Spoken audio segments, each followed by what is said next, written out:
checked.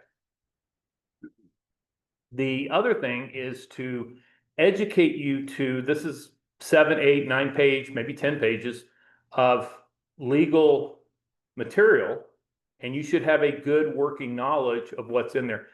Refresh my memory. Jordan, okay. Brian, Jordan, Coach T, and Karen. Okay. The same thing. Yeah. Coach, so I'm always. Well, I'm gonna keep, I'll keep bringing it up. The second thing is to make sure you have a really good working knowledge and understand the agreement that you're entering into, because it's a binding employment agreement between you and the seller, or in this case, the buyer. If things don't work out and you want to get out of that binding contract, there are very few exits for the broker. The easiest one is just a mutual agreement between buyer and you that you no longer want to work together. And that's the same with if the buyer wants to terminate. You don't have to allow it to be terminated. You can enforce your rights in the agreement to continue the relationship until it expires.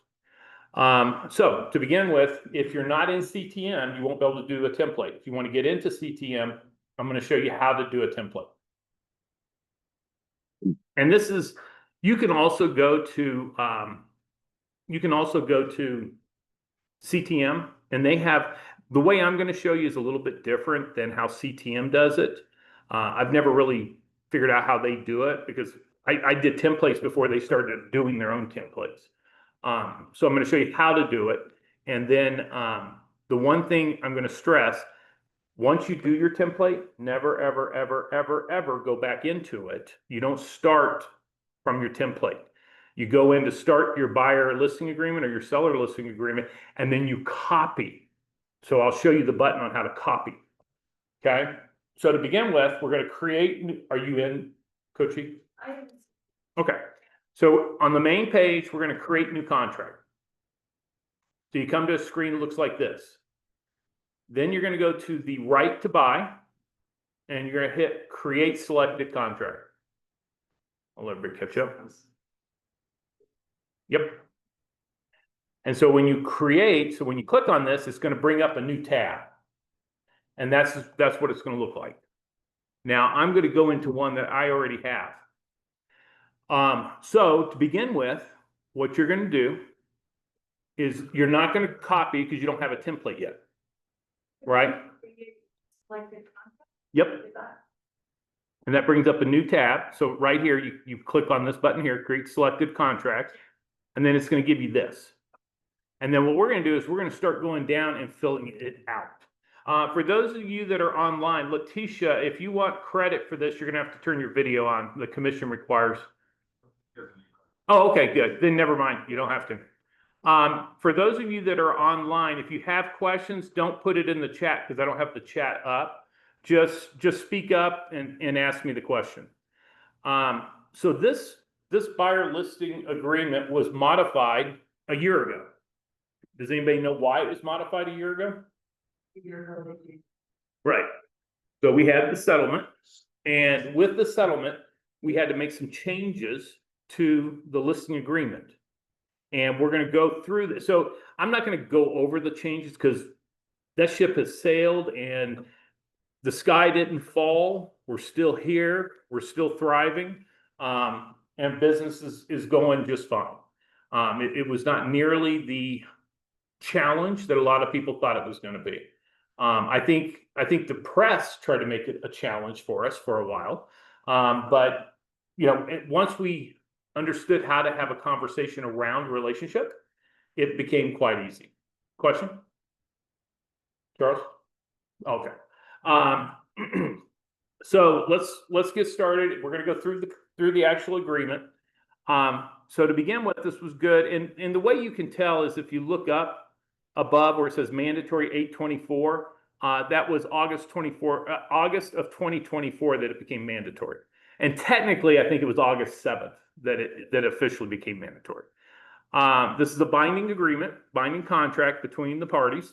So that's the buyer and the brokerage firm. You representing the brokerage firm as a designated broker. I pre-check buyer agency, and the reason that I pre-check buyer agency is because it is office policy that we're in a buyer agency agreement with all of our clients. What would be the exception where we wouldn't be in a buyer agency agreement? Double ending. So when you have the opportunity that you get an unrepresented, well, this would be a little more awkward on the buy side going into seller. So I did have this happen to me one, excuse me, one time. I had a binding listing agreement with my seller in an agency agreement. I picked up a buyer and entered into a buyer agency listing agreement. Sent them a lot of properties. They chose one of the properties that was one of my listings. Turned out that they liked that listing. So how that conversation went, and we'll get into that a little bit later on change of status, et cetera, was they said, we would like to write on your property. I said, well, we've got two choices. We've got three choices. One choice is that I drop into what's called a transaction broker relationship with you and with the seller. Now, I can only do that with the seller's permission, okay? Because I already had this relationship with the seller prior. If they don't allow me to do that, I can still hold your hand, but I'll hold your hand as a customer, okay? Now, this was a $975,000 house back in 2013. Do you think a reasonable person would want to be a customer on a $975,000 house? No. So the third option is you refer it to somebody else. So I could pick a broker in the office and refer it to them. My seller did allow me to enter into a transaction broker relationship. At that time, I do what's called a change of status with the seller, and I do a change of status with the buyer. I actually did it on the same form. So I had buyers and sellers sign it because it was just for this one property specifically. Once you have that document in place, then you can write a contract on behalf of the buyer to present to the seller. Does that make sense? So sequentially, the order that I'm telling you is very important.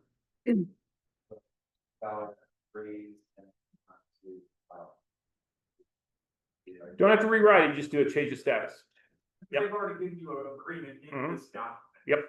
We already have this agreement in place. So this is when you have a listing agreement with the seller and the buyer already in place.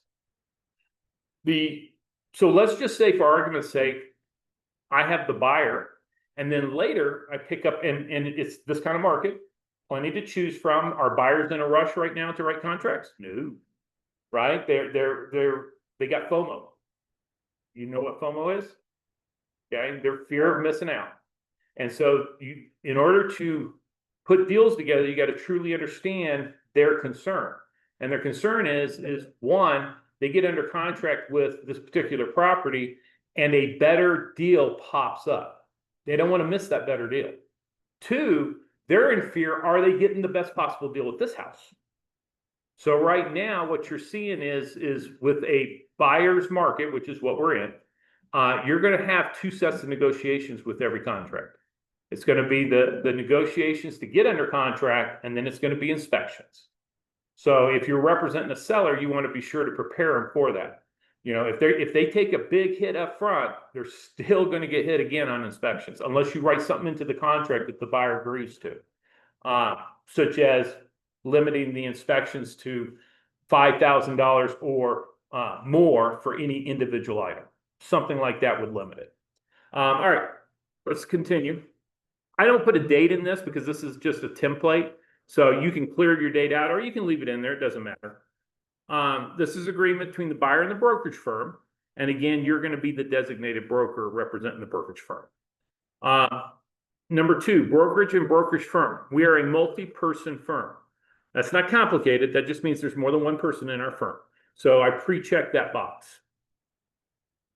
Under buyer, this is how I label this so you can find it easily. So like if you go back to my main page and we go back to here, you're going to see listing template seller, listing template buyer. So in order to put this in, you can put buyer, listing template, because the last name shows up first. It'll say listing template buyer, listing template seller. So you want to name that right there ahead of time, because this will be your template. Brokerage firm. You are Keller Williams Avenues Realty, LLC. CTM is notorious in not putting the LLC on the contract. Damian Cox wants to make sure you have your LLC in CTM. So that's a pre-population.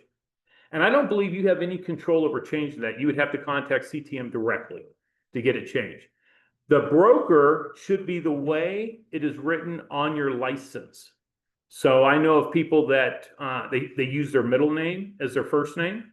And however you take your license, whatever it says on your actual license, you want to make sure it says the same thing here. I'm Kevin D. Wilson. Property. So what we're doing is you should have, so whenever you get a buyer, first thing you do is a broker's disclosure to buyer. Then at some point, you're going to enter into an actual listing agreement. When you enter into the, so this piece here is also in the broker's disclosure to buyer. What are they looking for? Okay. Now, I'm usually pretty broad. So I'll put real estate in Colorado as directed by buyer. So that's pre-printed in my template. However, I have had situations where I got a referral. Actually, a broker in the tech center with KW got a referral. And we've been friends a long time. And the person said, I'm looking in Lone Tree in this area. I said, you know, but I would be interested in Evergreen and possibly Genesee and some places in the foothills. And this was back when, kind of like now, where you're showing 40 homes before they pull the trigger in some cases. He had no desire to drive up to the mountains and show homes.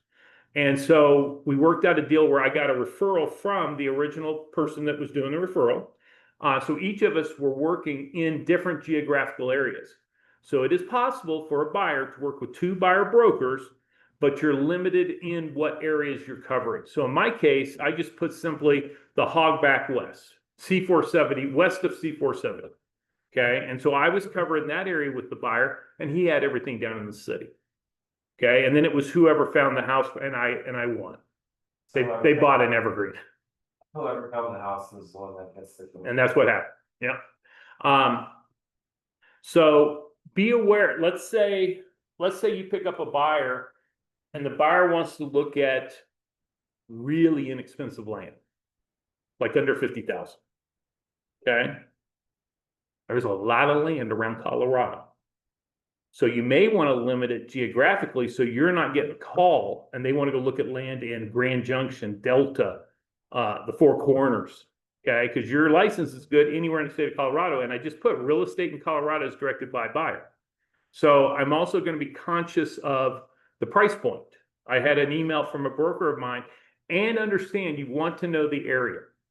So I got an email from one of my top producers in Evergreen, and she has a friend from Florida that wants to buy a second home in a ski resort community.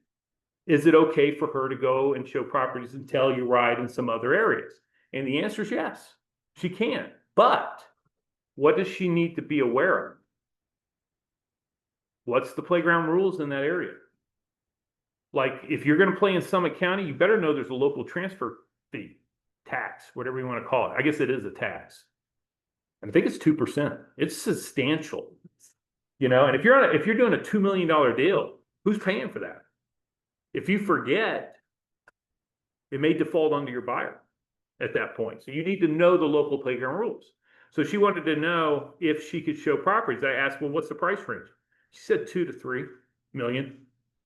I don't know. I think I could get in my truck and drive up to Telluride or Aspen, or, you know, I think I can make that trip.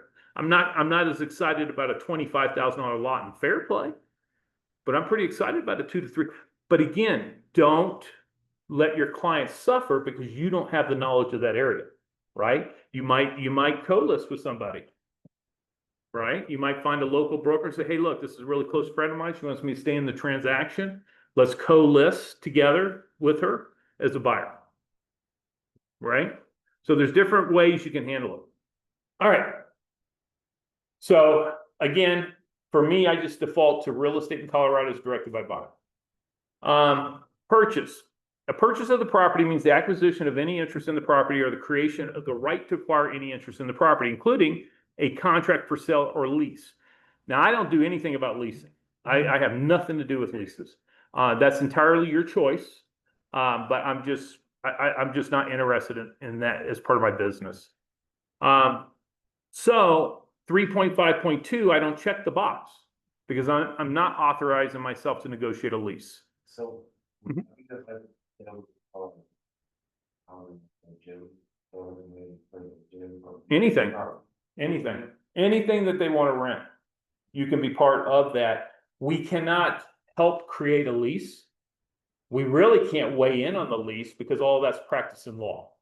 So I would recommend an attorney, like I just got a call on, one where, I don't know if you guys know the Blue Moon restaurant down in Rhino closed down. Well, Yeah, the guy that was there, his name's John Legnard. He's a broker of mine, but he's also the brewmaster for Blue Moon. oh, wow. Yeah, and so that place was costing $75,000 to a month for rent.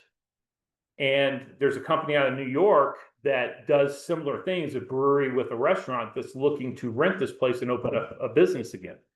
And so John is consulting with them because he's still on the payroll for another year, consulting with them about what it would look like and so forth on behalf of the landlord. Not Coors, but I don't know if you guys know, Coors owns Yeah. Blue Moon, Okay. for the landlord. And what I told him is you could be a part of that, but you can't negotiate the lease. You're gonna have to recommend a lawyer to review the lease and determine if it's what you want to get into. Interestingly enough, he could also receive a commission, except for the landlord is who connected him. So in this case, he's just consulting at this point. Would the commission be negotiable in that Yep. sense? Sure. I would say, and again, I want to say this very cautiously because this is what got us in trouble before. You will quite often see a 10% commission on leases, with 4% being offered to a buyer broker or buyer broker, 4 to 5% being offered to a buyer broker. So 10% gross, and then 4 or 5 being offered out to the buyer broker. Let's bring in a tenant. Does that make sense? Yeah. Okay. Again, I don't see a lot of leases being done typically through the brokerage firms. Like I can count on one hand in the last 20 years Yeah. in my offices, but it does come up every once in a while. I'll tell you where it comes up the most is you have an out-of-state buyer coming into state that's looking to buy a house in a market like we're in right now. And it's overwhelming. There's so much opportunities out there that they're like, God, I don't know, Evergreen, Castle Rock, Aurora, where do I want to live? And so they go, you know what? We want to take a beat here and we're going to rent somewhere for 6 months and get an understanding of the areas and where we want to plant in the end. That's probably the thing I'm seeing coming up the most. And even then I would refer it out personally. But you do have that ability. And if you go into RE Colorado, you'll see they have rentals in there, but it is nowhere near what you could find just in general. Like if you Google rentals, you're going to find a lot more out there. And again, everything's negotiable. They may not be offering a commission, but what are you doing? You're taking care of a client that's going to buy 6 months from now. Yeah.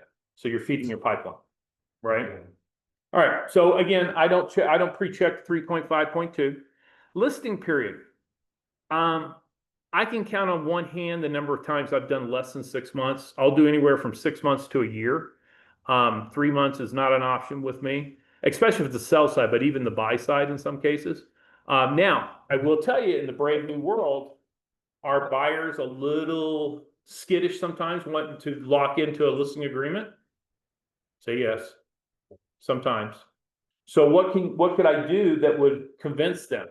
I could go back up here and instead of saying real estate as directed by buyer, I could put in an address. I say, look, we're just going to enter into a listing agreement for this one property. Let's date. Let's see how this goes. Okay. The other thing I could do is if they're uncomfortable with signing a 6-month listing agreement, go, okay, let's date for a month. And then if we're good, then this automatically extends out to a new date, unless you want to terminate. So that's another option you have. So if you do have a skittish buyer that's a little concerned, here's what I'm not going to do. I'm not going to go, okay, yeah, I'm working with 5 brokers and they're all sending me properties. Good luck with that. Count me out. So you're working with 4, not 5 now, right? I'm running a business and that's not how I run my business. Does that make sense? Okay. All right. Let me get your name. Eve. All right. Ryan, Jordan, Coach E, Karen, and Eve. Got it. All right. So continuing on, I really don't understand under 3.7 why they even bring in MEC, because MEC is not referenced anywhere else in this listing agreement. There are no dates and deadlines other than your your listing start date and end date. That's it. So I'm not sure why they did that. The NA or deleted just means that that provision has been deleted. Day is predefined. Day is predefined in this listing agreement, and it's predefined in the purchase contract. Every once in a while, I'll see people put MTD or MST or whatever for the dates and deadlines. It's already in here for you, so you don't have to do anything special. Computation of days. This is just saying if your end date falls on a holiday, and believe me, there's a lot of federal and state holidays. That, of course, that's when we get to work. Or a weekend that'll automatically move forward. So, like for example, I don't even look at a calendar whenever I take a listing agreement. So let's say I signed a listing agreement today. I would go out 6 months and make it at the end of the month. I would not go 6 months and make it whatever that is, February 7th. I'm going to make it January 31st. I'm just going to round it, right? And the reason I do that is that at the beginning of each month, I go in and check my agreements to see if anything's expiring that month. I'm not going to wait till the end of the month to have a dialogue. I want to have a dialogue with them at the beginning of the month. Because if they're going to fire you, they're talking to people 30 days before they're going to fire you, right? Or stop working with you. Okay. I just want to know ahead of time. Hey, are we going to extend this relationship out or something else? Okay. So you just got to be ready to have those conversations. It's probably more important on the seller side than it is the buy side. Because if you've been under a listing agreement for 6 months and sellers' expectations have not quite kept up with our market, believe me, if you go out and talk to a lot of sellers, they still think that their house is going to sell for above list price. It's going to sell in a very short time period. And the reality is that month over month, and you should have gotten this from, if you're a DMAR member, we actually went down about 5% for the first time. And I'm sorry, 3.8%, I believe was the actual number. Here's the problem. The problem is that it's even more than that, because that doesn't take into consideration concessions. And what's the average concession? It's about 18 grand. So now think about 18,000 on a $500,000 house, right? That's another 2+%, right? So you got to be conscious of that. All right. Continuing on. Brokerage relationship. So I'm going to give you a little history lesson here, because if you really looked in and read this, it can get a little confusing. It talks about in-company transaction, different brokers, in-company transaction, one broker. So here's how our industry has morphed over the years. When I first got into this business, you would walk into, just before I got into this business, if you walked into an office, no, it was when I got into it. Everybody in that office is in the same relationship with your client. Okay, so in other words, if I had a listing, and this was mid-90s, if I had a listing and somebody walked into the office and I wasn't there, somebody on the floor started talking to this buyer. The buyer says, "Hey, I have, I'm just talking in 4.1. I have I saw your, we have all the flyers in the windows. And so, that really looks interesting. Can you tell me more about it?" I could walk over to a filing cabinet, open up the filing cabinet, pull out the file, the office file on that property, take it and open it up. Because I'm in an agency relationship with who? With a seller. Everybody in the office was in the same relationship, because I have no relationship with this walk-in at this point. And so if they decided that they wanted to write on that house, we either stayed in a seller agency with the seller, and I still get my compensation, or we all dropped down to a transaction broker relationship, because I had access to those confidential information in the file. Does that make sense? That was in the past. Today, our file is open. Can you go get a file on her listing? No, they're secured. Okay, the office secures the office files. We do it digitally today. Back in the day, if you go to my Conifer office, we had like 3 huge filing cabinets that we would keep all of the active listings, the pendings, and all the closed for 4 years. Today, we're digital. So matter of fact, we're throwing all those away. We're getting rid of them here real soon.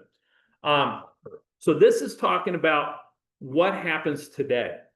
And I just wanted you to understand how we morphed over the years. So today, if somebody walks into the office and says, hey, I have interest in Ryan's listing, and you're like, great, here's a broker's disclosure to buyers so you understand all the different relationships. Here's what my compensation is when I work with buyers. Most of the time we can negotiate that into the contract. And that's what they're expecting, is to see it, it's a term in the contract itself. Okay. We have no idea. I can call and ask Ryan. Ryan may say, yeah, you know, my seller is okay with a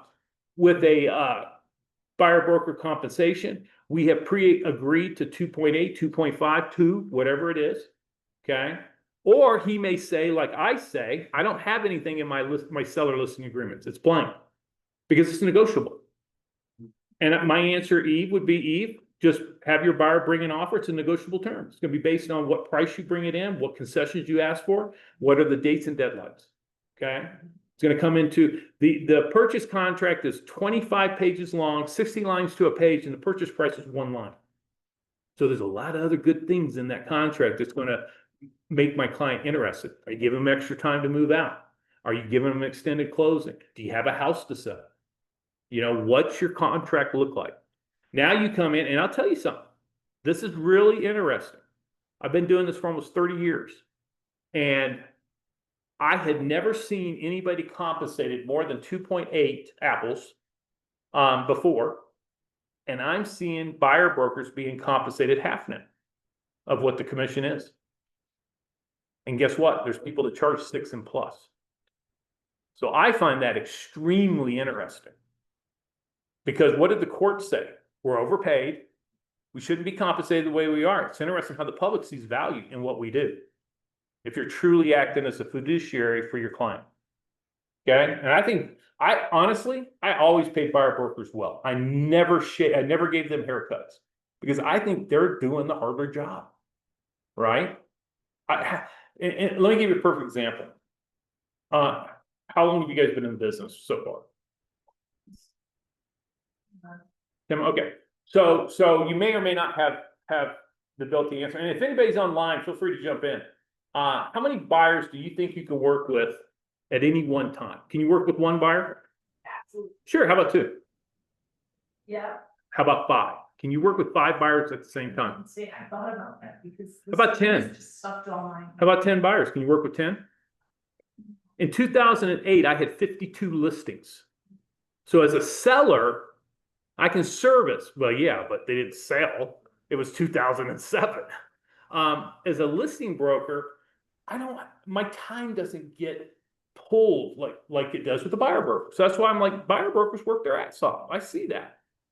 You know, I'm not going to give them a haircut. That's especially back in 2021 and 2022. Good God, you guys were writing 16 contracts before you finally won by going 20% over list price to get your client into a house. Right? So again, just back to this, a little history lesson. Now, in order for you to work with a buyer, when you have the seller, you have to have both the buyer and the seller's permission to do that. And I kind of went through this scenario already. The first thing you have to do is a change of status. You can't write any contracts until you get a change of status. Okay. I get the change of status. Now I can hold this party's hand and I can hold this party's hand. I cannot discuss motivating factors. Financials are not motivating factors. That's material to the contract. Seller, physical condition of the property is material to the contract.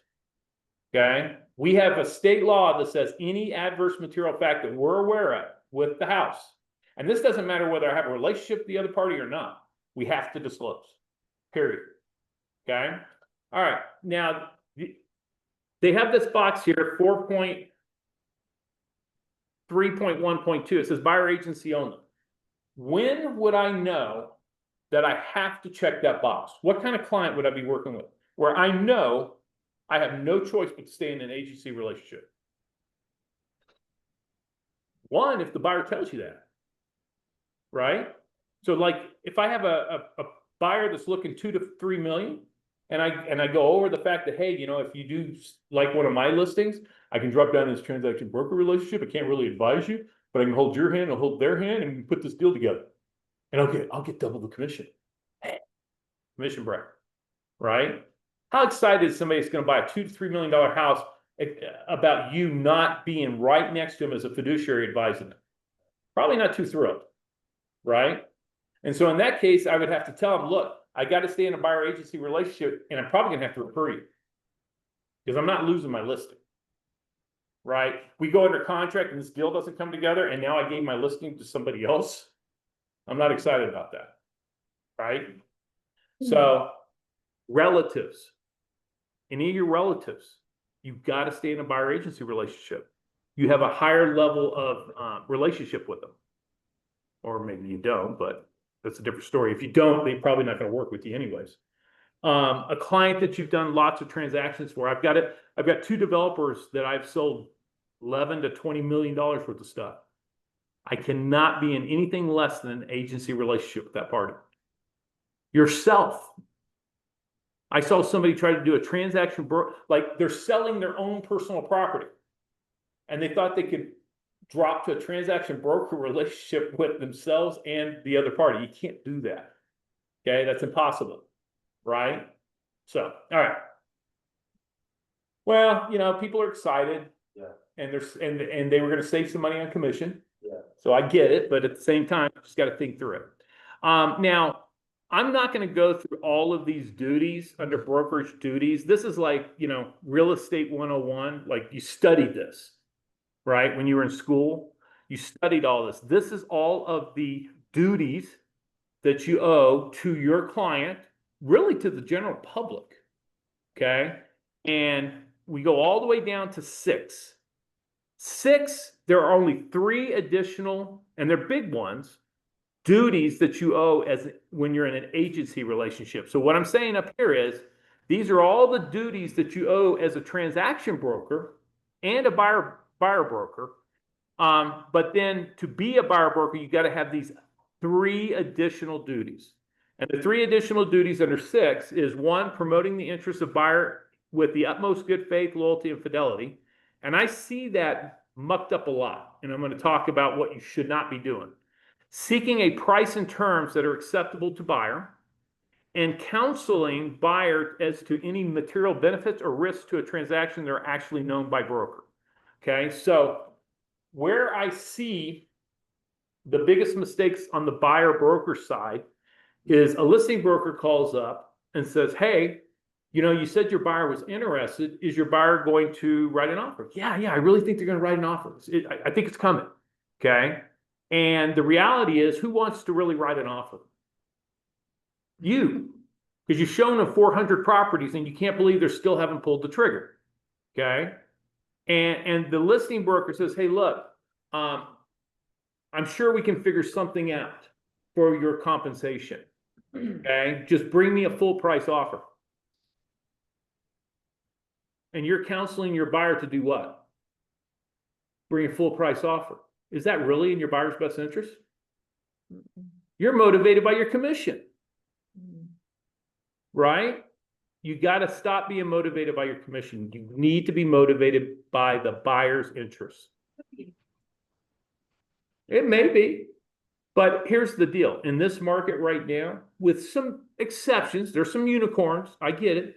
I still hear about multiple offer situations that pop up, especially in the 4 to 750 range. I totally understand it. And Arvada, for whatever reasons, you guys are the hottest for these multiple offer situations around versus the rest of the 11 counties metropolitan area. But the other one is 1.5. That's a big one too, that we see multiple offers.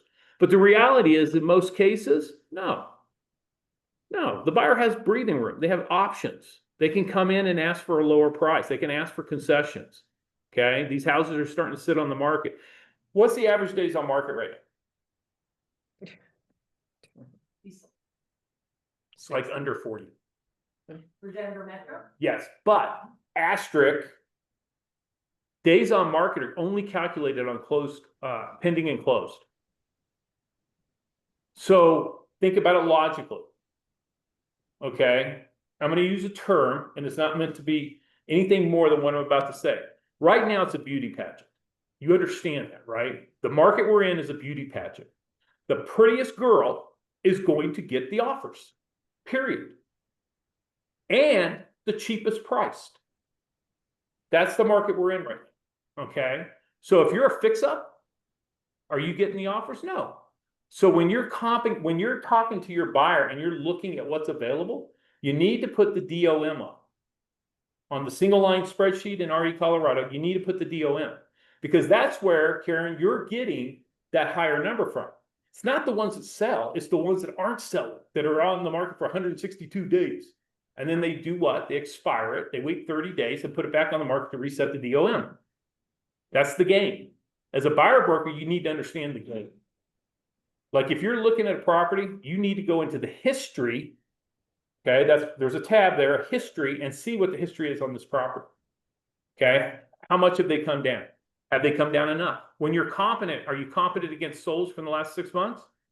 No, I just told you the market's going down. You comp it with what's available. You comp it to what's pending. Okay, that's where you find the value, whether it's there or not. Does that make sense? All right. All right. Compensation to brokerage firm. In consideration of the services to be performed by brokerage firm will be paid as set forth in this section with no discount allowance for any efforts made by buyer because we're success fee based. Unless approved by buyer in writing, brokerage firm is not entitled to receive any additional compensation, bonuses, incentives, etc. paid by the listing brokerage firm. Do you know what that means? So I think this is the stupidest thing a listing broker can do. If you're listing properties and you're marketing that you will give a concession, do you think that's actually helping the seller sell the property? Does any buyer read anything, or do they look at the pretty little pictures and the price? That's all they're looking at. It's pretty. Here's the deal, guys. Every buyer knows a concession's available. Everything's negotiable, right? So don't waste your time. You need to talk to your sellers about price, okay? Buyer brokers looking for a concession, it's negotiable. Depends on the price you come in at and do you have a house to sell, right? And how long the property's been on the market. That's what it's going to come down to. So we did this back in like 08, 09, 2010. We started offering incentives to the buyer broker. Okay. You get this deal closed, you get a $10,000 bonus. Stupidest thing ever. I mean, think about it logically, just logically. First off, you have to tell your buyer, and you better tell them up front. Like when I showed properties back then, I'd send 400 listings to my client. Now narrow it down to 8, and we'll go look at properties because we had so much available inventory wise. And right now, just to put it in perspective, we're only about halfway to that inventory level. We're nowhere close to getting up to where we were back in the day. So what I would do is I'd joke, okay, so here are the 8 you've chosen. By the way, I really hope you like 123 Main Street because they're offering me a $10,000 bonus. So let's go see that one first. I make it fun, right? I make it light. Here's what you don't want to do. You don't want to say anything. They pick that one. You write a contract and you're like, hey, look, we're probably going to have to be reasonable on the offer and everything. They've only been on the market 30 days. And they're telling me they've had really good showings. And when we went to that open house, there was a lot of people coming in and out of that house. So they wrote their offer.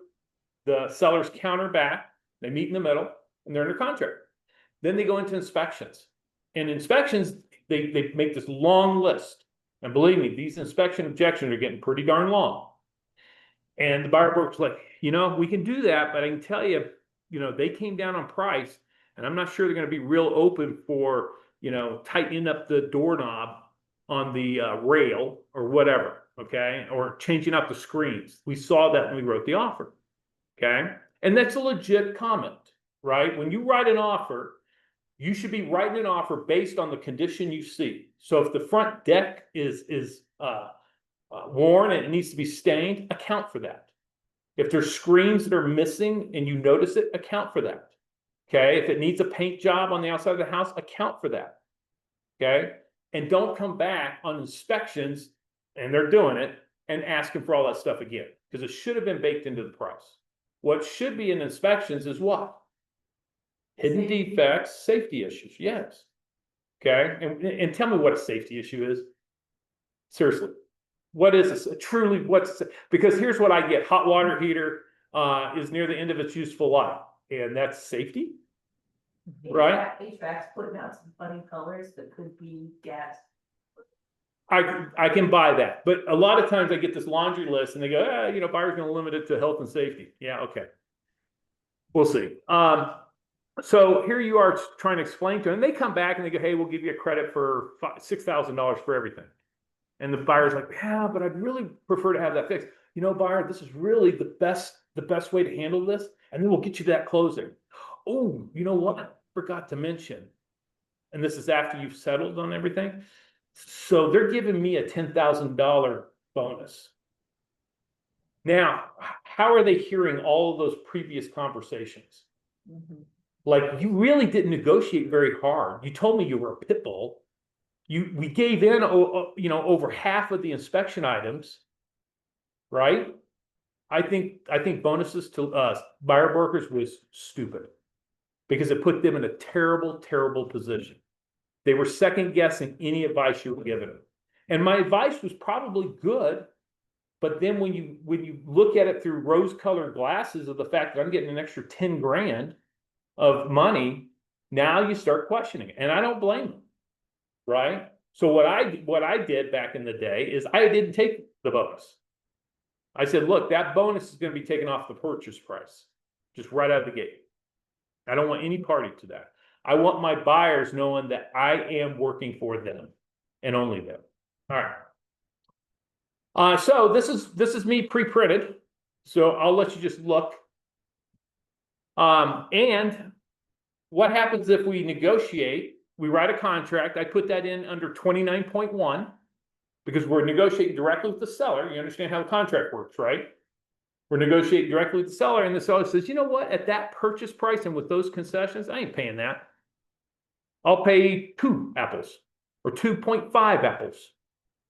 Can I agree to that? Do I have to do anything with my listing agreement? With my buyer listing agreement? It says I'm going to get paid 3. I can agree to take less. Does that make sense? I can agree to that. I'm okay with that. I'm not going to change my listing agreement. Why? Because we may not get to closing on this deal. I'm not going to permanently change it. I'm going to agree to this one. I'll send them an email and say, hey, I'm okay with this amount of compensation. And if I'm not, what can I do? I can do 29.1, 2 apples, and I could do 29.2, 1 apple. It's right in there. Buyer will pay buyer broker 1. So I can get my 3. It's entirely up to me what I want to do. Here's what I can't do. If that says 2.5 apples and the listing broker says, hey, we're paying 3. I can't put 3 in the contract unless I amend this agreement. I can never go higher than what I've agreed to with the buyer. Does that make sense? Who's going to get that extra half? Who's going to benefit most likely from that extra half? If my buyer won't agree to amend their listing agreement. Buyer, right? Take it off the purchase price, put in a concession for that amount. Does that make sense? We can go down, we can't go up. We can go up, but we have to get it in writing and we have to amend our listing agreement. Now, let's say I agreed to 2.5 apples in my listing agreement and the listing broker says, hey, Kevin, we're paying 3. I know the broker and they're like, hey, just so you know, we're paying 3. And the buyer's like, I'm okay with you getting 3 on this, but I'm not okay if this deal doesn't work out. Then I can just put in here 3 apples with this contract on this particular property. And that's it. Okay, do you see the flexibility of what you can do? Okay. All right.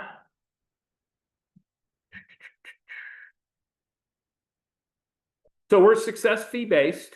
Now you guys don't have this down here. We have a transaction fee up in Evergreen Conifer. So I just put that in there that they'll cover that. It goes to the office.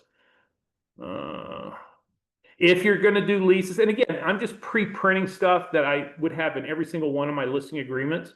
If you're not this 3 apples and you're 2.8, 2.5, whatever it is, that's fine. Okay, this is just how I run my business. I don't do hourly fees. I don't do retainer fees. I'm strictly success fee based. 7.2.4 is again around leasing. If you're working with a tenant, trying to find a place for them to rent. 7.3.1, I always check 7.3.1 because I am going after buyer broker compensation in the actual contract. We're negotiating it in the contract. They just need to understand that if no compensation is being offered, they are on the hook for pay. And so that's why sometimes, and this is the paragraph that if you're going to get a buyer, go, whoa, whoa, whoa, whoa, whoa, whoa, 6 months, whoa, whoa, whoa, whoa. That's when it's going to come up, is this section here, okay? And that's okay. I'm like, you know what? I get it. We've known each other since what? One open house? Just met you. How about we date? Okay, let's date for a couple of days. Let's date for a week. Let's date for a month. And just do a real short listing agreement, show them a few houses. And what is your job at that point? What do you need to be doing as you're taking them around? Impressing them, add value, show what you know. Okay? Know the area, know the neighborhoods you're going to take them into, know the builders that built the houses, know what the reputations are. Okay? Know your area. If I'm showing people my area, so that's why I said if you're going to go to an area that you're not familiar with, you got some work to do. Like if my broker's going to go to Telluride, they better do some homework. Okay, they can't just go and open doors. You know, Dania's not Vanna White. Okay, we need to be more than Vanna White. We're not just opening the door and letting them walk through. Okay, so that's your chance to shine. So, for example, in my neck of the woods, I'm taking clients out and we're walking around. Hey, see that little thing that's sticking out of the ground over there? Yeah, what is that? That's a well. And so when we go in and we write a contract, we're going to test the well for production and potability. See those two green lids over there? That's the sewer. They call it a septic system. And over there, where all the green grass is, that's the leach field. And how it works is it's gravity fed. And I'm going to start talking about these things. By the way, the seller's responsible for having that pumped and inspected, and they have to have a new use permit issued by Jefferson County. By the way, that system over there, it has to be pumped and inspected, and Park County requires a transfer of title to be issued. I'm demonstrating knowledge of the area. By the way, this is 10 acres. I'd highly recommend we think about a survey if they don't have a survey already. I don't know how many times I've sold properties where the fence line, we got one right now, 6 feet. The fence line's 6 feet off. And so the buyer's like, well, I want that 6 feet back. It's 300 yards long, 6 feet. That's a lot of land that my neighbor's using and I'm not getting to use. So I'm going to object to that. Right? By the way, this is a shared driveway. So we need to see if there's a shared agreement in place. By the way, this is a private road. County's not maintaining this road. It's up to the neighbors to all maintain it. And you're talking about going FHA. Oh, we have to have a written agreement for road maintenance. I don't think this one's going to fly. We can check with your lender.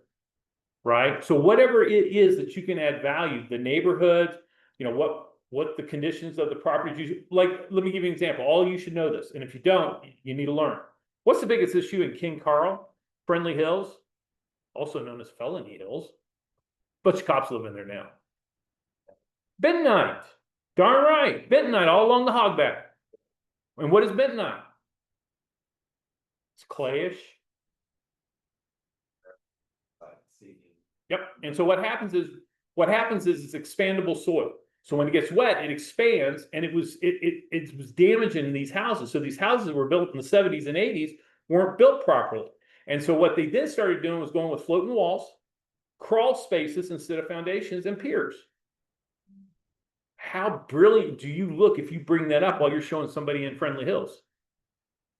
King Carl, each side of the hogback, Roxborough, right? You walk in, I'll never forget.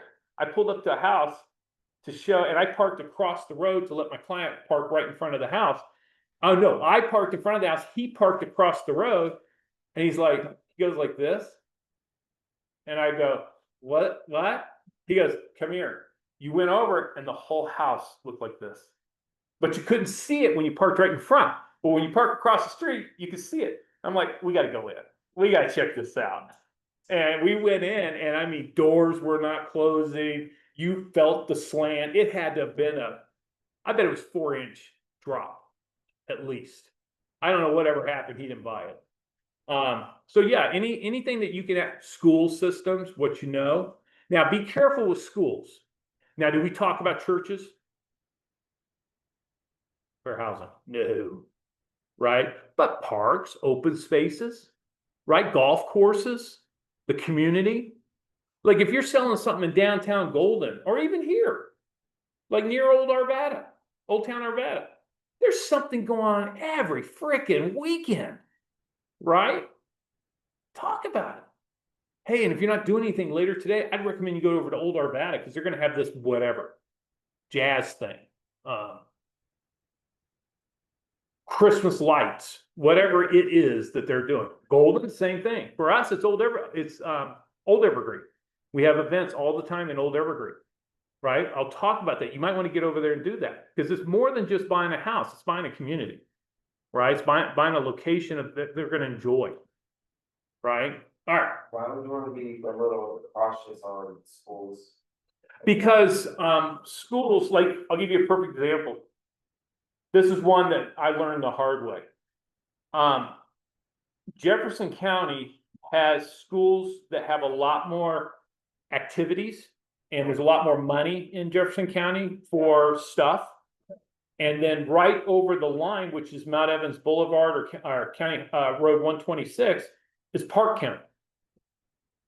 Park County doesn't have as many resources. And so, but it doesn't mean they're a bad school. Right. You're still getting a good education. You see what I'm saying? So you got to be a little cautious when you start talking about, we don't know what's important to our clients when it comes to schools. So when it comes to schools, I'm just like I will just state the obvious. Conifer High School right now is ranked one of the best high schools in the state of Colorado. Matter of fact, they were number 1 2 years ago. Now my kids didn't go to Conifer. I sent all my kids to Devlin when Devlin was a thing. Yeah. Devlin ain't a thing anymore. No, they went down the toilet. All my kids got through school first, and then they went down the toilet. I ain't gonna talk like that with my clients. I'm gonna go, look, this is kind of a charter, not really. It's a lottery thing to get into this school, but once you get one in, like for me, all 5 were able to follow after that. It may be athletics. Like if you got a really good athletic kid, what are the 2 schools you'd like to see him go to? Can we name them? Sure. Cherry Creek, Valley. Yeah. I mean, if your kid plays golf, tennis, Valley. Yeah. But it's the money. All right. Yeah, be careful when you're adding value during that time period that it doesn't come across as steering. Like I would never say Felony Hills in front of any client. And Felony Hills comes from like the 80s, 90s. Oh, we have another place called Heroin Park. That's in the foothills. Because what they did was recognizing that they were having problems because houses were selling really low because of Fit Night. Yeah. They incentivized a lot of the Jefferson County sheriffs to move into that community, and they did. And so there's a lot of sheriffs that live in Friendly Hills, and that resolved that nickname. All right, holdover period. I always do 90 days. So, and even if they get into a listing agreement with someone else, I'm still a party to anything that we wrote on. So understand, you got to put a list together before your listing agreement expires. You got to give it to them in writing that these are the houses, and they can only be the houses that you negotiated on, not that you showed. Has nothing to do with showing. You have to have actually negotiated. Now, can you negotiate on a house and not really write a contract? Absolutely. Like I can be in dialogue with the listing broker. Hey, look, I got a buyer. They don't want to waste their time. If we're just so far apart, they're looking at coming in at $450, and I know you're on the market at $550, and that's a pretty big haircut. What do you think? Can you go talk to your seller? No, not a chance in hell. Okay, great. I'm going to send an email over. Hey, I appreciate you presenting the offer for me verbally. We negotiated. Okay, so I would put that person on my list or put that property on my list. Okay, because what could happen in the next 6 months? That property comes down again. I lose my buyer. My buyer sees that it's dropped to 475. Now they want to make a run at it. I'm in that deal. Exactly. I showed it to them and then talked to the listing broker. But the key here is it's got to be in writing and you got to deliver it to your buyer. Now, I'll tell you this, I am not a fan, if a buyer doesn't want to work with me, I'll walk away. It's not, for me, it's not worth it. It's just that, but that's me. Okay, I'm not gonna tell you how to run your business. Third-party compensation, this has to do with kickbacks, okay? Legal kickbacks, okay? What's the biggest one we get most of the time? ADP, the security company. They want you to give up your contact information on your buyer so that they can solicit them for a security system because they just moved into a house. Okay, they'll give you $100. I'm not gonna do it. Home warranties. Home warranties sometimes will give you and again, I call it kickback because I don't want you to do it, but it's just incentive. It's an incentive fee to use their company for whatever service. Okay. I always just do, if I use that warranty company, I just say, take it off the price. So if it's $400, knock it down to $300. And I don't want the $100. All right. Buyer's obligations to broker. All right, so buyer agrees to conduct all negotiations for the property only through the broker and to refer broker all communications received in any form from brokers, prospective sellers, or any other source during the term of the buyer listing contract. I cannot stress the importance that you make sure your buyers understand this. Because do buyers go to open houses? Are the listing brokers for that open house sometimes truly the listing brokers? Oh yeah, I'll hold open an open house. So you can sometimes run into the listing broker at open house. Even worse, do some sellers hang around for open houses? Oh yeah, I don't like it, but they do because they think they can add value and sell the house. Can a seller and buyer talk to each other? Oh yeah. You get under contract, the buyer's excited, the buyer circles back around, they're parked up front, looking at the house, what color they're gonna paint, maybe change the roof out. Wouldn't a statue out front look great? Oh, look, the seller's walking over. Well, let's talk to them. Okay, and then all of a sudden they're chatting about things. They do the inspections, and the seller doesn't leave. And here's what the inspector's pointing out. And the seller's like, hey, I'll take care of this stuff. We'll figure it, You don't want that stuff going on. You do not. 9 times out of 10, it will blow the deal up. Because the buyer hears one thing and the seller meant another thing. It is our job to make sure communications are crystal clear when we're negotiating things. And believe me, inspections is a second round of negotiations. Okay? And when the seller says, hey, I'll take care of that, it doesn't mean the same thing that the buyer hears. The buyer hears, oh, brand new, it's going to be done. And the seller's like, hey, let me get the wrench out and I'll get this thing fixed. All right. And it looks exactly like what you think it would look with duct tape and a hammer. But they think it's great. And the buyer's like, no, this ain't gonna do. He said he would take care of it. You see how you can get that miscommunication real quick, real easy. Okay. You need to be crystal clear. Like the worst one I ever had was, and it worked out okay, is I had a seller who we had already found a home for, and they had bought in Genesee, but he had a house in Evergreen he needed to sell. And so the buyers asked if they could move into the house early. And I counseled my seller. I said, no, it's not. I don't recommend you let a buyer move in early because if anything happens, now you're in a informal lease situations. And if you know the rules and regulations for Colorado in trying to evict somebody out of a house, it's painful. It is very, very painful. Okay. And it can be costly. And so buyers were excited, knew the place was vacant. They had gone over at some point where the seller was over there. They started talking. And the day of the closing, I went over to pick up my lockbox. And I went up to the house and I hear,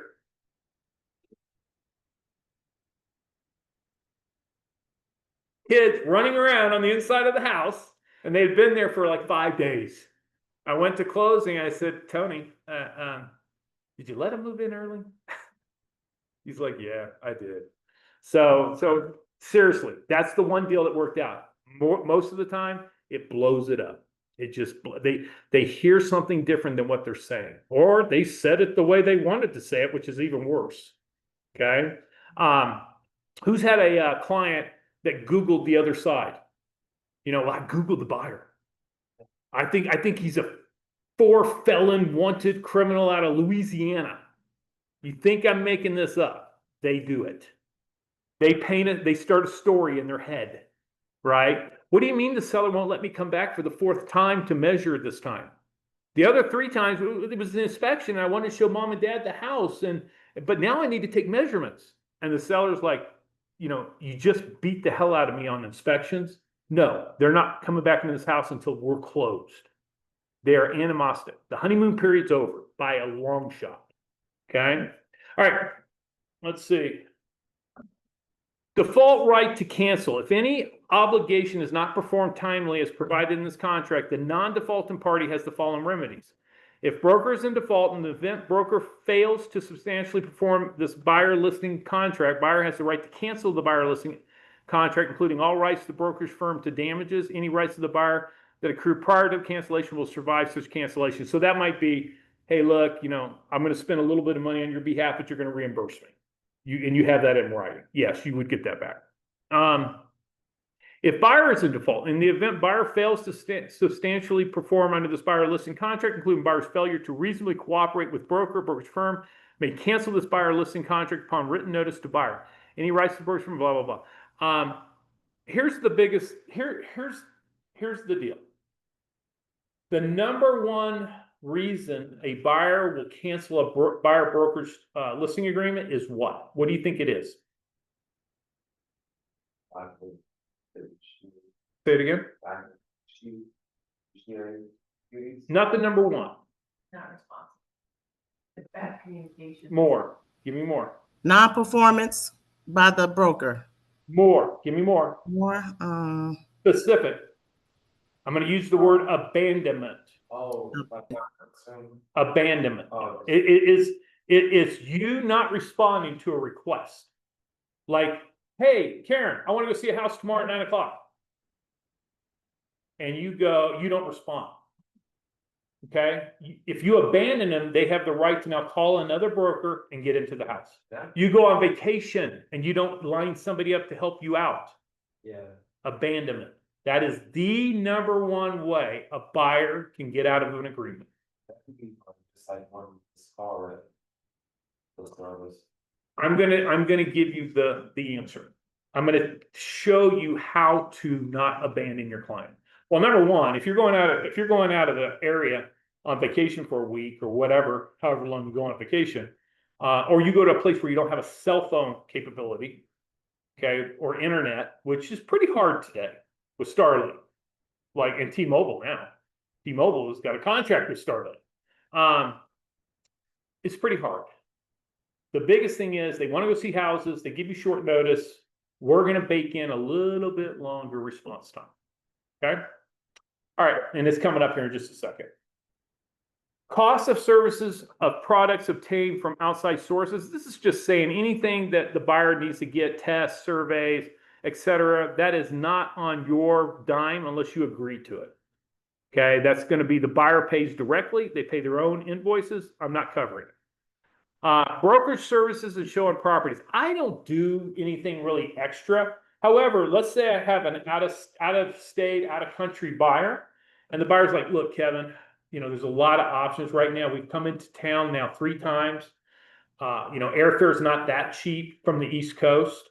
And so what I would like to do, continuing on, is will you preview these listings for me? Maybe we'll do FaceTime and we can walk around the house to determine if really this thing checks the boxes versus me looking at the pretty pictures online, which every one of them look amazing until I show up at the house and I'm like, this room did not look this small in the picture. You know, the paint looked like it was in a lot better shape than it is, right? So we all know that they have that ability to really enhance and make those pictures look amazing. So you might put in here market analysis, which I would do regardless. You might put in here preview properties. You know, just depends on what the extra things are that they're asking you and that you're willing to do. Now, 12.2. This is where you're gonna help yourself out. And so it's basically saying any limitations for the buyer being able to access properties due to such methods. Brokers' limitations on accessing properties are by appointment with 24 hours notice. Now, I'll tell you when I started doing this, 2020, 2021, 2022, because what was happening? Very few listings were coming on the market, especially in the winter months. They wanted to see it like that. Like, Kevin, can you meet me there in 30 minutes? And it's like, no, I can't meet you there in 30 minutes. So I put that. Now, it doesn't mean I can't do it in less time. Like if they call me up at 4 o'clock in the afternoon and say, hey, tomorrow's Saturday, you think we can go look at properties at 9 or 10 o'clock? Yeah, I'll make that work. Right? I'm just saying you can't hold me hostage without giving me 24 hours notice. Right? Maybe I have to line somebody up. When I go out of town, I line other people up to show properties for me. Okay, it's not a big deal on the list side, right? I don't have to physically be there. Well, I do for certain clients. So that's the best way to cover yourself. And make sure you have somebody that's covering for you and you put your buyer in contact with that person. Direct contact, so they're not relying on going through you to get in contact. And it doesn't hurt to have more than one person lined up. Okay, also. All right, because they may want to look at properties in the middle of the week and somebody else has a job in the middle of the week. They can't do it, right? They're gonna have to do it in the evening. Disclosure, oh, and then whatever MLSs, I happen to belong to more than one MLS. So most of you would just be RE Colorado. I put Denver MLS only because RE Colorado is the Denver MLS. Disclosure of buyer's identity. I pre-checking do have the buyer's permission to disclose. When do you think a situation would come up where your buyer doesn't want you to disclose who they are? And how do you do it? They're famous, they're in politics, they're in a position.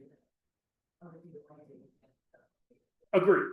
And let me give you a specific example. What did she say? I didn't hear what she She said. said a fluent, rich individual, entertainer, politician, sports figure. Divorce. Well, no, I'm going to get to that. And that really comes up more on the seller side than it does on the buyer side. So let me answer whoever asked that question about divorce first, and then I'll come back to it. So like you may have, would this happen? This happened less than a year ago. We had a situation where a couple divorced and they had a divorce decree in place.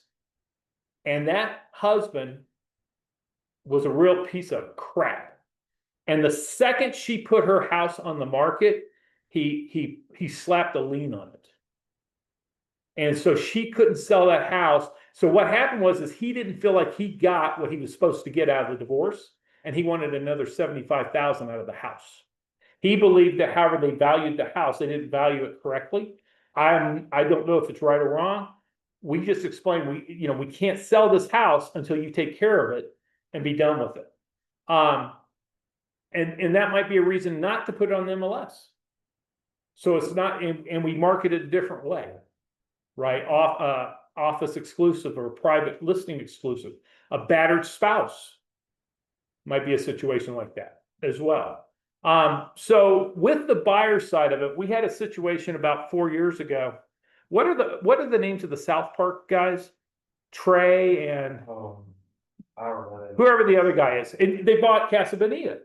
When they were buying Casa Bonita, they were coming down and spending time in the city. They saw one of our listings over in Old Morrison. And we had this historical house right on the creek in old downtown Morrison. One of my brokers had it listed. And they came in, and the seller didn't know who they were at first. They came in and wrote it. And by the way, my broker did transaction broker. So they didn't have their own broker. He did transaction broker. And they didn't think through, the buyers didn't think through what would happen if they found out, they're, God, then them. The amount of money, they just signed a $1.2 billion streaming deal with Paramount or somebody. 1.2 billion. Reruns. Good God. Anyways, they were they got under contract, and the seller Googled them and found out who they were. It's like, holy crap, these guys are worth billions. And so he literally said this to my broker. He said, you need to tell him that I want another 50,000. And it was like 350 they were under contract for. He goes, no, I want another 50,000 or I'm not going to close. And now the sellers could have, the buyers could have buried them. Yeah. Absolutely buried them. They paid him another 50,000 because it was easier to pay the 50,000 and get what they wanted than to go through the hassle factor or not get it. And people know this. They know that people have the money, will just throw the money at it. So in that case, what they should have done was they should have hired an attorney and had their attorney buy the place. That's what, by the way, that's what Vandermeer did. When Vandermeer went out and bought whatever land they were buying, everybody knew they were looking, but they didn't buy as Vandermeer. They bought through a straw company or through an attorney, right? Because when DIA, when they went out and bought all their land out there, when all those farmers knew that this was going to be the airport, all the prices went up like 40,000 an acre. It was ridiculous. Okay. So here's another one. When it's the neighbor and they have a border war. I've had sellers. Now this is usually with property. It's not, like house to house, but I've had sellers where they said, you do not let this person into this house. They cannot come in, period. Because they just hate them that much. And that buyer's like, that neighbor's like, oh no, I'm going to buy it. And I had one of those.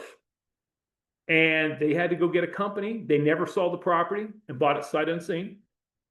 And they got it. Yeah. So be careful. I always tell my clients, please tell me you have no border war going on next door. Please. Yeah. All right. So there are legitimate reasons, but 99.9% of the time it's going to be does. So I pre-check does. But there are legitimate reasons. And most of the time, you've got to enter into a listing agreement. So what I tell them is I'll write in additional provisions, buyer to hire or put together a company that they want to purchase. And even then you got to be careful because when you register a company, what do you typically have to do? You got to have a contact person so they can look it up. But the only way you can get around is like Delaware. You do a Delaware corporation and it really hides the identities of who's behind it. Or you use an attorney and let the attorney be the client. They buy it and they have their own agreement between themselves. Disclosure of settlement statement costs. It's getting so easy now. You can most all the title companies have an app you can do it on. Or I like to have my title companies actually put it together for me. Wire fraud. So we're getting into the legalese right now. 16 is a big one. Removal of marketing material. Who has been in the business long enough that you've had a client call you after you've closed and said, hey, there's still pictures of my house that I just bought out there. Once a picture gets on the internet, does it ever go away? Ever? No, it never, ever goes away. And that's what this is saying. Mr. and Ms. Buyer, I can't do anything about it. And I know you want to throw the listing broker under the bus, but I'm usually a listing broker, and I can tell you right now, they can't do anything about it. All they can do is remove the pictures out of the MLS. But that ship sailed. And that ship sailed to like 300 websites out there in the world. Even Walmart carries real estate listings now. Yeah, you can pick up the feed. So it's not just Zillow, Realtor.com, Redfin, Homes.com. There are hundreds of places you can go, and the pictures are there, and they just don't go away. Nothing you can do about it. Non-discrimination, that goes without saying. Recommendation of legal and tax counsel. So if you are dealing with an engineering type personality, get them a copy of this ahead of time so they can review it, and get them a copy of the purchase contract ahead of time so they can review it. Because these are people that do not like to make quick decisions. That's okay. Give them time to analyze. Mediation, it's pretty rare that we get into situations where we've ever had to mediate between a buyer and a buyer broker. The bottom line is your success fee based. So I don't know what you think you're going to get out of your buyer. The only thing I could see happening is if you were not smart enough you can use whatever word you want, not smart enough to not pay for things on behalf of the buyer. Let me tell you a quick story. It can happen. So back in, I don't know, 2010, 2011, so the market wasn't great. I had a 350 acre ranch for sale. And I think we were on the market at 3.5 million. Now, in that time period with the depressed market, that was a big listing. And we would roll the red carpet out because I think in a year, I think I only had 3 showings. And one of the showings was through this broker at a Remax in Evergreen. He's no longer in the business. I'm not thinking of his name. He moved up. I mean, this thing crushed him. What happened? And he got contacted by a buyer out of Chicago. And the guy flew in, and I mean, you got to realize if you do a $3.5 million deal back then, you were a rock star. Like, we were not doing many deals. And so he rolled the red carpet out for this buyer and picked him up at the airport, took him to dinner, let him stay at his house, picked up the cost of everything. Okay. And so he contacted me, he wanted to come out and see the property. And I'm like, great. Are you paying cash? Great. Proof of funds. So he managed to get me proof of funds, which turned out later to be fraudulent. We rolled the carpet out for him. We brought him out to the property. We had the owner with me. We got into our side-by-sides. We drove the ranch. And he then went back to the house. I followed up. Bennett was the broker's name. And I followed up with the guy, and he goes, no, I don't think he's going to be buying anything. I'm like, what's going on? He sure seemed like he was asking all the right questions. Sure. Yeah. So he stole some money out of my house. He's gone. He left. Oh yeah. And, I did some more research on the guy, and, he's not real. So he just got his kicks out of coming out, taking advantage of a broker who rolled the red carpet out for him, spent money on him, and left. It was a complete fraud. And I didn't sell that listing, which sucked.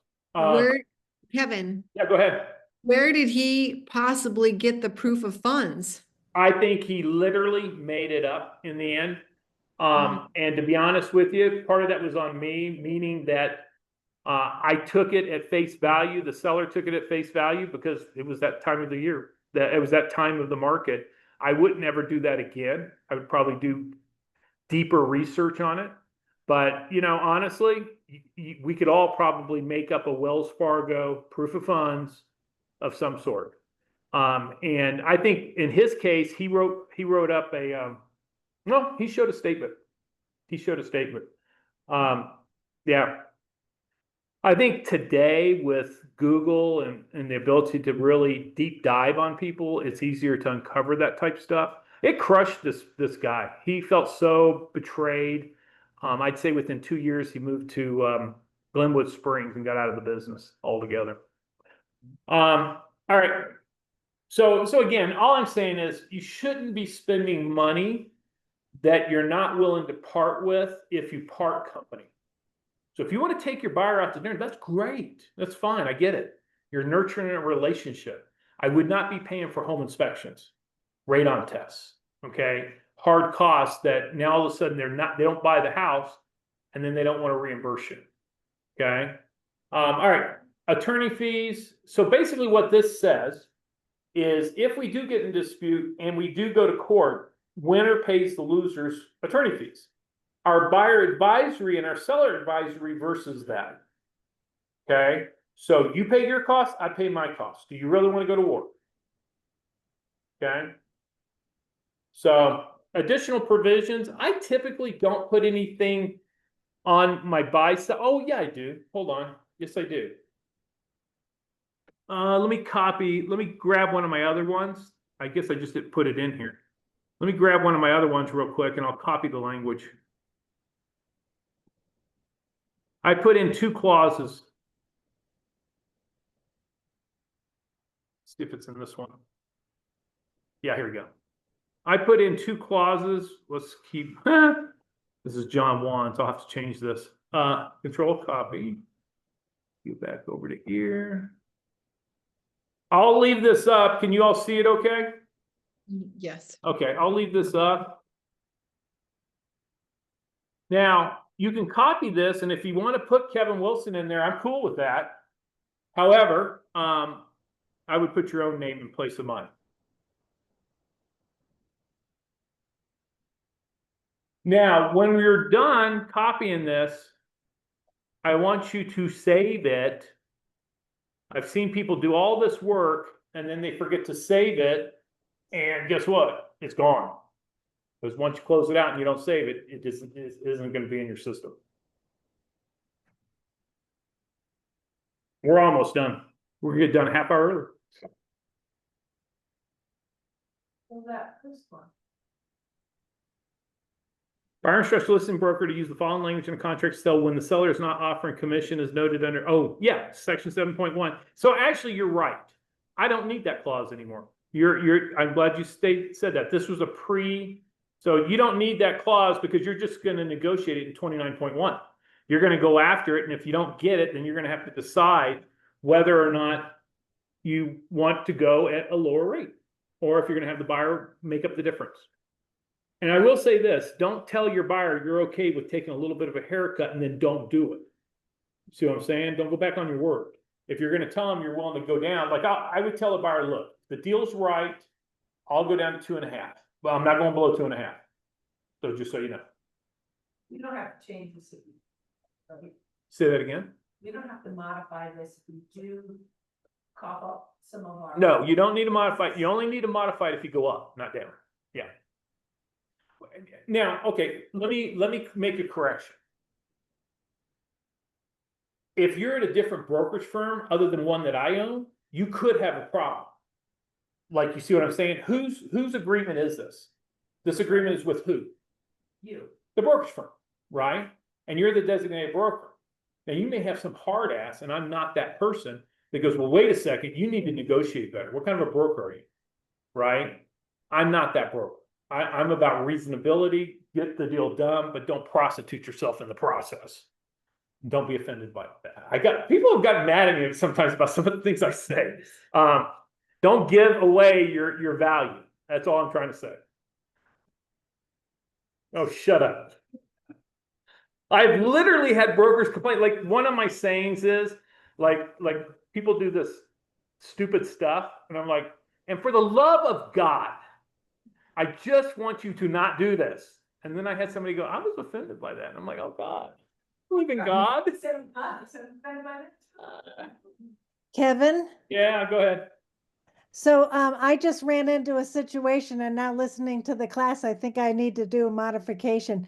I have been showing buyers houses. On my buyer's agency, it's 2.8%. And I've been showing them all sorts of houses. We walked into a new construction the other day. And so yesterday they decided to write on the contract. Well, I'm going through the contract with the builder, found out that they're offering 3%. Yep. Didn't even think about it. And I texted the buyer saying, are you okay with this? They said, that's fine. It went fine. And then, so now what you're saying is I need to give the 0.2% to them. No, here's what I'm saying. You need to do an amend extend to modify your commission for this property, list out the property address to 3%. Okay. Oh, okay. And even though the date, time, and stamp will be after the contract? Yeah, no, because you have a text that you did do it via text, which is in writing. I just want you to monument it within the listing agreement itself. Okay. All right, great. Thank you. Mm-hmm. All right, is everybody good with this language? Did you get it? Okay, I'm going to move on down.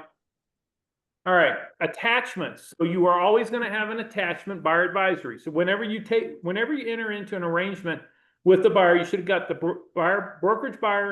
brokerage disclosure to buyer sign. You may or may not do the compensation, that third page. That's up to you. I don't care. You're going to do a buyer listing agreement and buyer advisory. Those 3 documents need to be signed before you ever write a purchase contract. Now, I may work on a purchase contract. And my buyer's like, hey, are you gonna get that contract over to me? Absolutely, as soon as you send over the signed docs for me to authorize me to work on your behalf. Just that simple. Let's see here. No other party or intended beneficiaries, nothing in this buyer listing contract is deemed to inure to the benefit of any person other than who's in the agreement. We are always doing electronic delivery. If for some reason your client can't handle electronic delivery, then you would modify it. But typically we always do. And by the way, on the purchase contract where it says alternative earnest money date, if you don't do an alternative earnest money date, when is earnest money due? It's due with the contract. Because we used to physically walk contracts over to other offices and hand it to them and hand them earnest money. You're emailing it over. So you're out of contract the second it showed up without an alternative earnest money deadline. Any modifications, so this is what I was, whoever said that online, any modifications needs to be in a amend extend. There are no other counterparts other than what's here. This is the entire agreement, copy of the contract. Megan's Law, by the way, this is the only document that still has Megan's Law. Everybody knows what Megan's Law is, sex offender list. Ironically, I got into this debate with one of my clients once. And Damian Cox is actually, I can't take credit for this because Damian Cox is the one that actually said this, but I used it. It was a good saying. And I had a client that was really kind of very concerned about Megan's Law. And I said, that's no problem. You can go to the county, look it up, and city, I think sometimes has it as well. I go, however, I want you to think about this carefully. Are you really worried about a sex offender that's on a list that they voluntarily signed up on? Or should you be more concerned about the one that didn't sign? Right? That's voluntary. Yeah, that's what I thought. It's voluntary. You're supposed to do it, but who regulates it? Yeah. Like you move, I thought legal parties. you move. They're not following you for the rest of your life, checking on where you're at. Hey, Yeah. So, you know, think it, and this came up, literally, I had a broker that they just found out a neighbor was on the list. And it went around that neighborhood. It was cul-de-sac in Evergreen. It went around like a wildfire. It was like, and again, I'm like, they identified themselves on the list. yeah. I'm not saying they're not bad guys, but I don't know.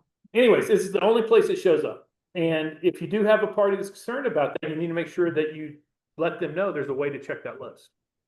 All right, let me, escape. All right, any questions for me? Otherwise, I'm cutting you loose a half hour early. You need to see, you need to email or contact Elizabeth. She will coordinate for those of you that get CE credit. By the way, if you took this class in August of last year, I think that's the last time I taught it here. I could be wrong. You can only get the 2 CE credits in one cycle. Now, if you took it before August of 2024, that was a different buyer listing agreement. So you could get both.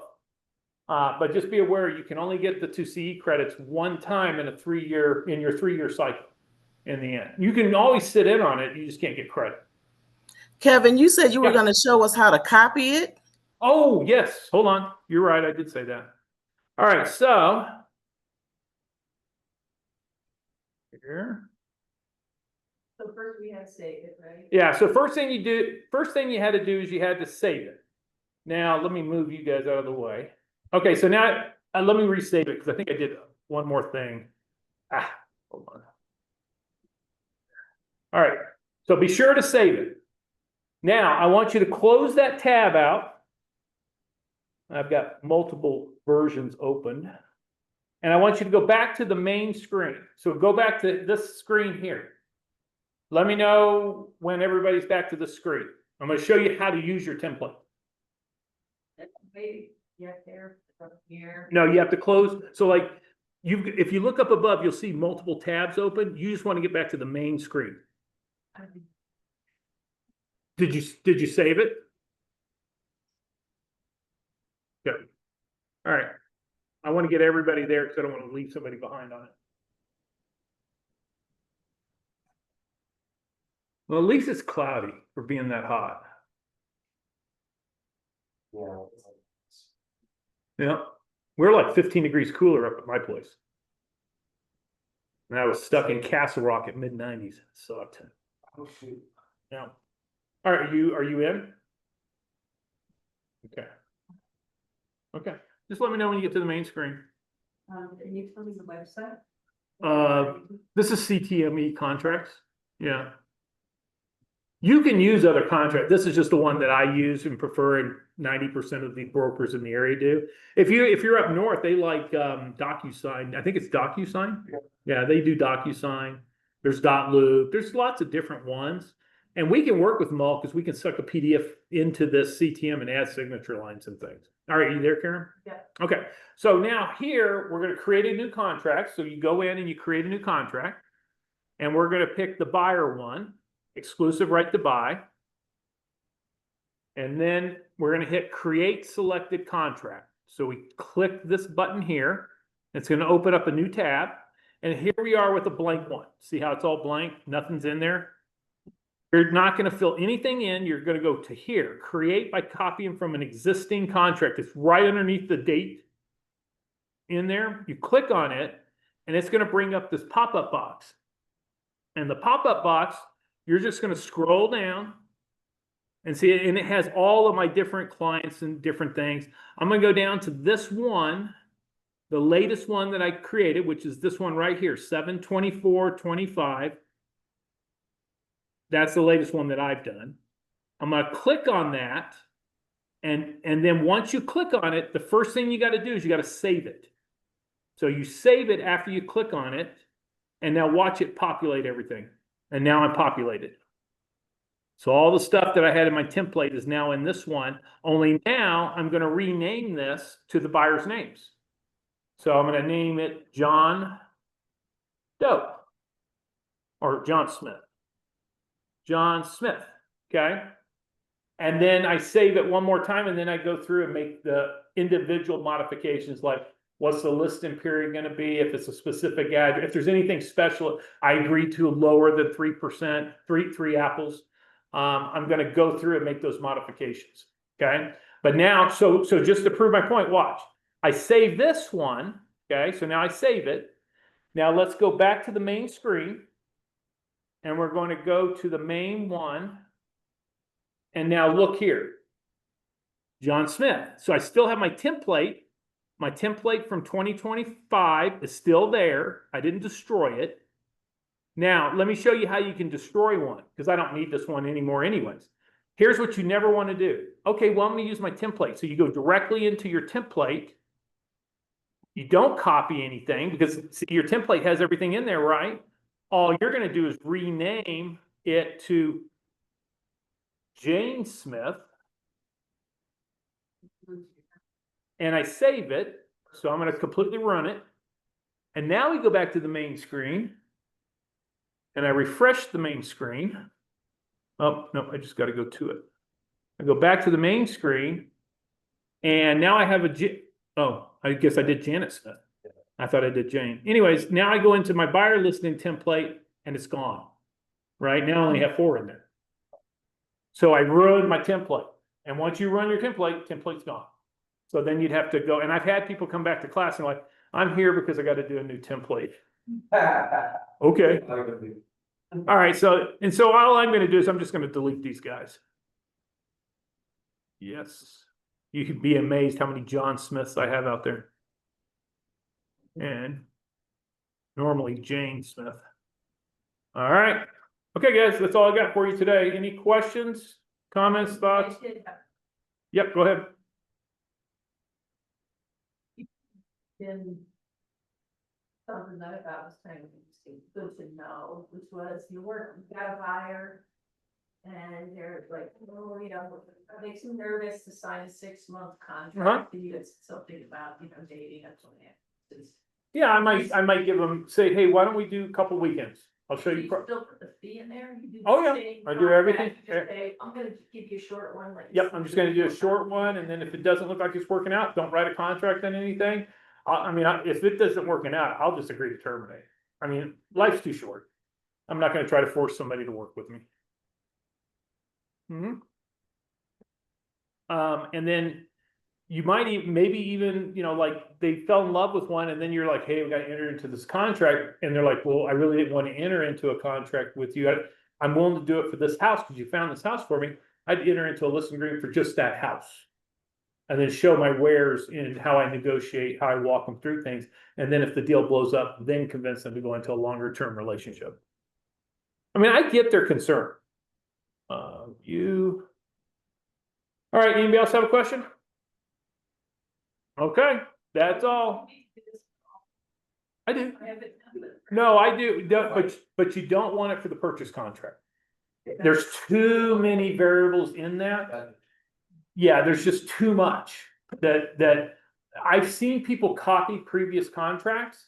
And then I'm reviewing it and I'm like, so I thought this one was a condo, where's the HOA? Or, you know, I knew it was not in an HOA, but they kept their 15.3 boxes checked. Because I want you to go through all the different terms, and it doesn't take that long once you get used to writing them, but it's too easy to make a mistake.